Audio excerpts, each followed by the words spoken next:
Bismillahirrahmanirrahim. Assalamualaikum warahmatullahi wabarakatuh. Hai, welcome back to my channel. Ketemu lagi dengan saya Dwi Intan Pratiwi dari mahasiswi Universitas Megarizky Makassar, jurusan Farmasi Prodi S1 Ali Jenjang. Pada kesempatan kali ini kita akan membahas tentang TTK. Apa itu TTK? Yang kedua, pelayanan kefarmasian di rumah sakit dan di apotik, dan yang ketiga yaitu pekerjaan kefarmasian.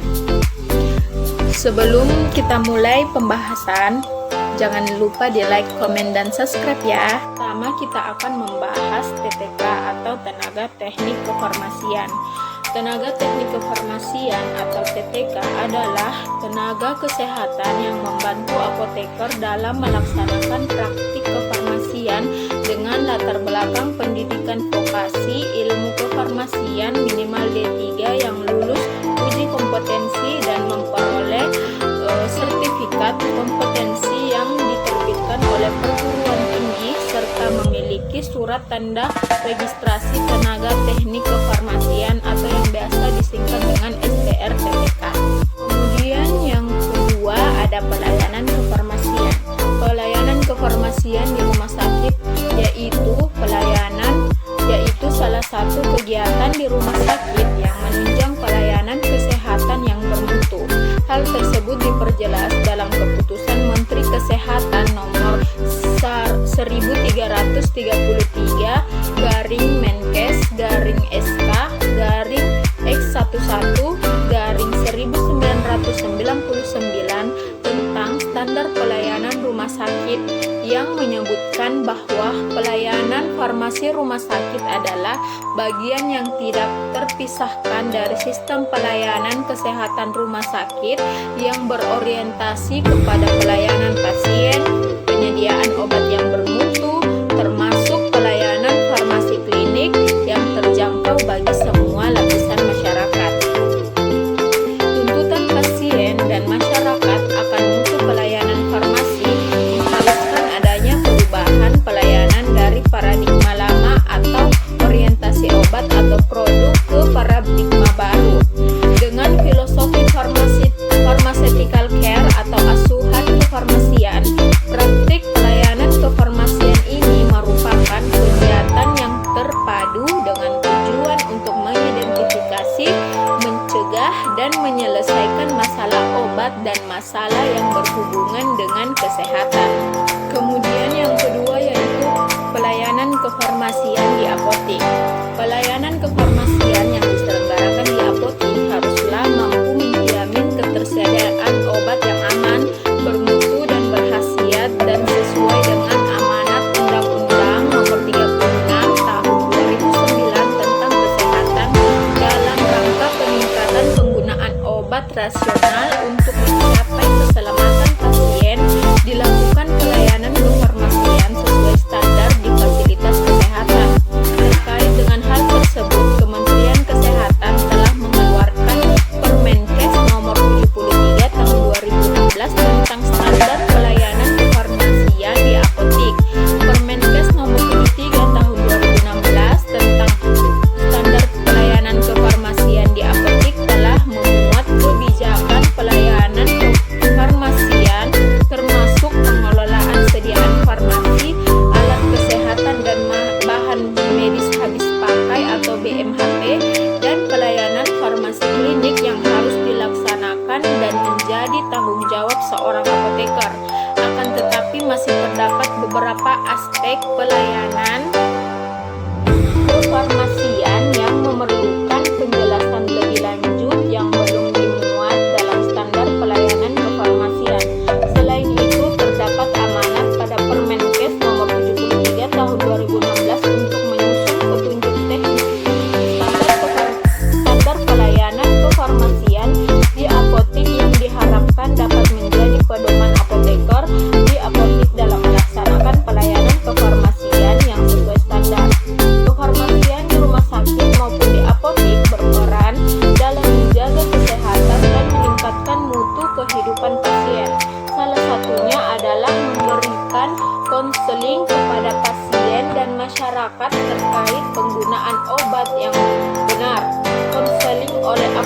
dokter kepada pasien sangat diperlukan dalam rangka mengubah perilaku pasien. Dengan begitu, perubahan perilaku itu dapat memperbaiki kesehatan pasien. Misalnya, pola makan pasien yang berpengaruh terhadap kesehatan.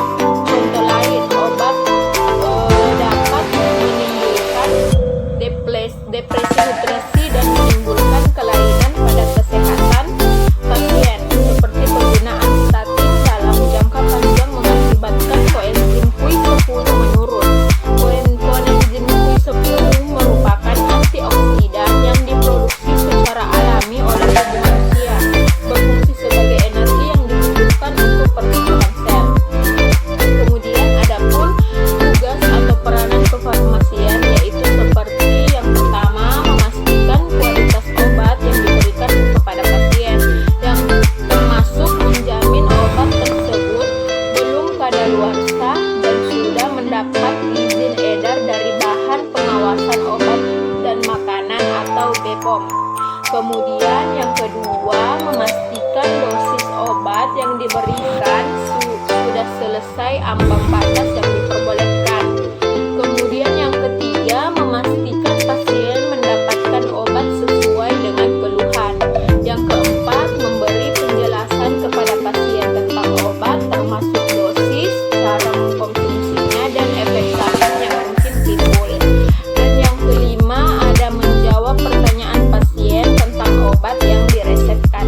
Kemudian ada pun pengertian pekerjaan kefarmasian, yaitu pembuatan termasuk pengendalian mutu sediaan farmasi, pengamanan, pengadaan, penyimpanan, dan pendistribusian atau penyaluran obat, pengelolaan obat, pelayanan obat atas resep dokter, pelayanan informasi obat, serta pengembangan obat, bahan obat, dan obat tradisional. Pelaksanaan pekerjaan kefarmasian pada fasilitas pelayanan kefarmasian berupa yang pertama ada apotik, yang kedua ada instalasi farmasi rumah sakit, dan yang ketiga ada puskesmas, keempat klinik, kelima toko obat, dan yang keenam praktek bersama. Menurut Peraturan Pemerintah Nomor 51 Tahun 2009, tujuan pengaturan pekerjaan kefarmasian adalah untuk yang pertama memberikan perlindungan kepada pasien dan masyarakat dalam memperoleh atau menetapkan sediaan farmasi dan jasa kefarmasian, dan yang kedua mempertahankan dan meningkatkan mutu penyelenggaraan pekerjaan kefarmasian sesuai dengan perkembangan ilmu pengetahuan dan teknologi serta peraturan perundang-undangan, dan yang ketiga memberikan kepastian hukum bagi pasien, masyarakat, dan tenaga kefarmasian. Adapun macam-macam tenaga kefarmasian, yang pertama ada apoteker. Apoteker adalah seseorang yang mempunyai keahlian dan kewenangan di bidang kefarmasian, baik di apotik, rumah sakit, industri, pendidikan, dan bidang lain yang masih berkaitan dengan bidang kefarmasian. Dalam pekerjaannya, seorang apoteker juga memiliki wewenang antara lain dapat menyerahkan obat keras, narkotika, dan psikotropika kepada masyarakat atas resep dari dokter sesuai dengan ketentuan peraturan perundang-undangan. Wewenang apoteker lainnya adalah bila mendirikan apotek dengan modal bersama pemodal, maka pekerjaan kefarmasian harus tetap dilakukan sepenuhnya oleh apoteker yang bersangkutan. Kemudian ada kewajiban apoteker, yaitu wajib mengikuti paradigma pelayanan kefarmasian dan perkembangan ilmu pengetahuan secara teknologi. Yang kedua, wajib menyimpan rahasia kedokteran dan rahasia kefarmasian. Dan yang ketiga, wajib menyelenggarakan program kendali mutu dan kendali biaya. Kemudian ada syarat yang dibutuhkan oleh apoteker, yakni ijazah apoteker. Yang kedua, sertifikat kompetensi profesi apoteker. Kemudian yang ketiga ada surat tanda registrasi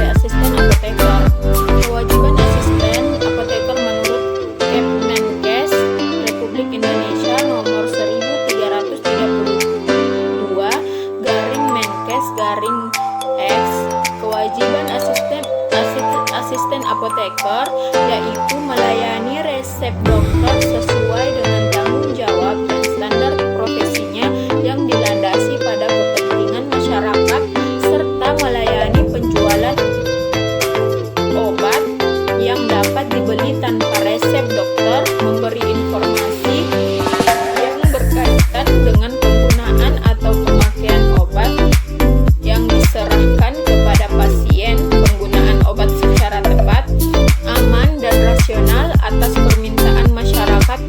Informasi yang diberikan harus benar, jelas, dan mudah dimengerti, serta cara penyampaiannya disesuaikan dengan kebutuhan, selektif, etika, bijaksana, dan hati-hati. Informasi yang diberikan kepada pasien sekurang-kurangnya meliputi cara pemakaian obat, cara penyimpanan obat, jangka waktu pengobatan, makanan atau minuman, aktivitas yang hendaknya dihindari selama terapi, dan informasi lain yang diperlukan. Kemudian menghormati hak pasien dan menjaga kerahasiaan identitas serta data kesehatan pribadi pasien. Melakukan pengelolaan apotik meliputi yang pertama pembuatan, yang kedua pengelolaan, yang ketiga peracikan, yang keempat pengubahan bentuk, yang kelima pencampuran, yang keenam penyimpanan, yang ketujuh penyerahan obat dan bahan obat, pengadaan, penyimpanan, penyaluran, dan penyerahan sediaan farmasi lainnya, pelayanan informasi mengenai sediaan farmasi. Kemudian yang ketiga ada ahli media farmasi, yaitu merupakan gelar vokasi yang diberikan kepada lulusan program pendidikan diploma 3. Penyandang gelar AMD memiliki keterampilan praktis daripada teoritis pelaksanaan pelayanan kesehatan di bidang farmasi, pelaksanaan produksi sediaan farmasi, pelaksanaan pendistribusian dan pemasaran sediaan farmasi, penyuluh dan sumber informasi kesehatan di bidang farmasi, pelaksanaan pengumpulan dan pengelolaan data untuk penelitian, dan pelaksanaan pengelolaan obat. Nah, itulah tadi penjelasan singkat dari materi ketiga di atas. Kurang dan lebihnya mohon dimaafkan. Sekian dan terima kasih. Jangan lupa di like, komen, dan subscribe. Semoga penjelasan yang saya sampaikan tadi